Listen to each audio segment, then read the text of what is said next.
Good morning students, class 12th chapter number 3rd and chapter name is business environment. और business environment में ये आपका है class work number 22 chapter 3 और ये मिलेगा आपको पेज नंबर 124 से 126 तक। टॉपिक है इम्पोर्टेंस ऑफ बिजनेस इन्वायरमेंट की बिजनेस इन्वायरमेंट की इम्पोर्टेंस क्या है। What are the importance of business environment. Business environment की इम्पोर्टेंस समझने से पहले हमें समझना होगा कि बिजनेसमैन को अगर बिजनेस में रहना है, अगर बिजनेसमैन को बिजनेस में बने रहना है तो उसे बिजनेस के जो फ्यूचर में होने वाले चेंजेस हैं, जो फ्यूचर में जो भी चेंजेस होने वाले हैं उनके बारे में उसे पहले से ही अवेयर होना चाहिए, उसे जागरूक होना चाहिए। अगर बिजनेसमैन को अपने फ्यूचर के बारे में पता है कि भाई बिजनेस में ये इंसिडेंट्स होने वाले हैं, कस्टमर की ये डिमांड चेंज होने वाली है या कस्टमर इस चीज़ की डिमांड करेगा, तभी वो बिजनेस में रह पाएगा। अगर वो बिजनेस के प्रति जागरूक नहीं है तो वो बिजनेस में नहीं रह पाएगा, बिजनेस में वो नहीं रह पाएगा। अगर उसको बिजनेस के बारे में आने वाले चेंजेस के बारे में कोई पता नहीं है कि बिजनेस इन्वायरमेंट चेंज होने वाला है या उसमें क्या क्या चेंजेस आने वाले हैं। तो सबसे पहला इंपॉर्टेंस है enable the firm to identify opportunity. ये आइडेंटिफाई करना अपॉर्चुनिटीज़ की क्या अवसर हैं, यानी getting first mover advantage. First mover advantage वो होता है जिसमें कोई भी कंपनी पहले जो भी बेनिफिट कमा लेती है, यानी चेंजेस कुछ आने वाले हैं और उसके बारे में बहुत सारी कंपनी हैं, लेकिन एक कंपनी पहले से ही तैयारी से रहती है, पहले से ही रेडी रहती है और वो अपना प्रॉफिट कमा लेती है, तो उसे कहते हैं फर्स्ट मूवर एडवांटेज। जैसे कि the businessman who are able to understand, जो बिजनेसमैन समझता है कि क्या चेंजेस होने वाले हैं एंड स्कैन द अपॉर्चुनिटी, और वो बिजनेस इन्वायरमेंट की अपॉर्चुनिटी को स्कैन कर लेता है अर्ली स्टेज पहले ही, तो वो मैक्सिमम बेनिफिट अर्न कर सकता है और बाजार में बड़ी हिस्सेदारी, ज़्यादा शेयर वो कैप्चर कर सकता है मार्केट का और अपने कॉम्पिटिटर से आगे निकल जाएगा।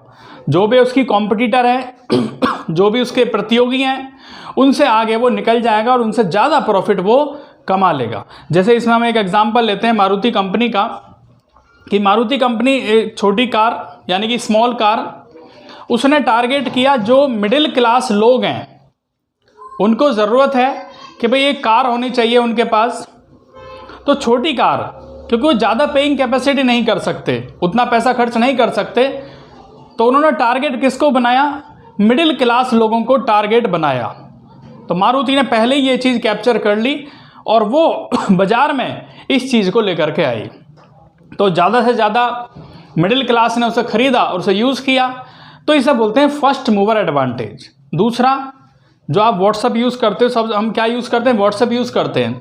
तो जनरली चैटिंग करने के और भी बहुत सारे तरीके हैं, लेकिन हम व्हाट्सअप ही यूज़ क्यों करते हैं, क्योंकि व्हाट्सअप पहले आया तो उसी को सब यूज़ करने लगे। और भी तरीके हैं, लेकिन जनरली सभी लोग जो यूज़ करते हैं व्हाट्सअप ऐप को ज़्यादा यूज़ करते हैं। तो इसे बोलते हैं फर्स्ट मूवर एडवांटेज, यानी जिसने पहले फ़ायदा उठा लिया। दूसरा आता है help the firm to identify the threat and early warning signal.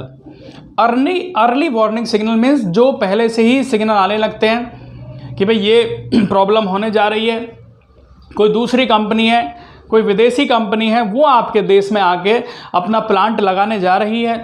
तो उससे पहले ही हमें पता रहना चाहिए भी कौन सी कंपनी आने वाली है और वो क्या उसका प्लांट है, क्या उसका प्लान है, तो उसके अकॉर्डिंग हमें पहले से तैयार रहना चाहिए। जैसे कि यहाँ पे लिखा है on scanning the business environment, कि बिजनेस इन्वायरमेंट को स्कैन करना। तो उसमें क्या, मारुति उद्योग कंपनी ने qualitative information that more foreign car manufacturing company are going to set up there business in India, कि बहुत सारी फॉरेन कंपनी इंडिया में आ रही थी और उन्होंने सेटअप करना चाहा कि हमें एक भाई बिजनेस को सेटअप करना है। तो दे टुक एज वार्निंग सिग्नल, तो उन्होंने क्या लिया, मारुति उद्योग ने इसे वार्निंग के तौर पर लिया, एक चेतावनी के तौर पे लिया and start increasing their production. तो उसने अपना प्रोडक्शन कैपेसिटी बढ़ाना स्टार्ट कर दिया। Maruti company accept the entry of foreign car company, उसने एक्सेप्ट किया कि दूसरी कंपनी भाई आने जा रही है हमारे देश में, हमारे इंडिया में, तो उन्होंने पहले से ही उसके लिए अपना प्रोडक्शन स्टार्ट कर दिया और अपना प्रोडक्शन वो बढ़ाकर करने लगे। Foreign car company has warning signal and increase their production, उन्होंने अपना प्रोडक्शन बढ़ा दिया to supply the car without any waiting period, उन्होंने कोई वेटिंग पीरियड नहीं किया, कोई वेट नहीं किया कि भाई हमें ये करना है ये करना है, और compete with the new company, और जो नई कंपनी थी, जो नई कॉम्पिटिटर कंपनी थी, उसको उन्होंने compete किया, यानी उससे आगे निकल गए। तीसरा जो इसमें इंपॉर्टेंस है वो है helpful in tapping and assembling resources, assemble करना, रिसोर्सेज को इकट्ठा करना। कोई भी कंपनी है वो कौन से प्रोडक्ट की असेंबलिंग करना चाहते हैं, जो प्रोडक्ट चल रहा होता है मार्केट में, यानी जो प्रोडक्ट मार्केट में आउट ऑफ फैशन है या जो नहीं चल रहा है, उसके रॉ मटेरियल बाजार में नहीं मिलता। मटेरियल किसका मिलता है? जो प्रोडक्ट ऑलरेडी चल रहे हैं। जैसे कि businessman have to supply the goods to market according to demand in the market, मतलब जिसकी मार्केट में डिमांड है उस प्रोडक्ट को वो बनाते हैं या उसकी डिमांड रहती है। Supply output, they need input raw material, वो सप्लाई करते हैं और ज़रूरत किसकी रहती है उन्हें? रॉ मटेरियल की। They acquire raw material and other resources, acquire करते हैं रॉ मटेरियल को और अदर रिसोर्सेज को अपने एनवायरमेंट के हिसाब से। They select resources according to availability of environment, किस तरीके से रिसोर्सेज अवेलेबल होने चाहिए? इन्वायरमेंट के according. And demand output in example with the demand led, जैसे कि आज के टाइम में जो डिमांड है वो एलईडी की है या 3D टीवी की है, तो उसी के ही जो औजार हैं, जो टूल्स हैं, वो अवेलेबल होते हैं मार्केट में।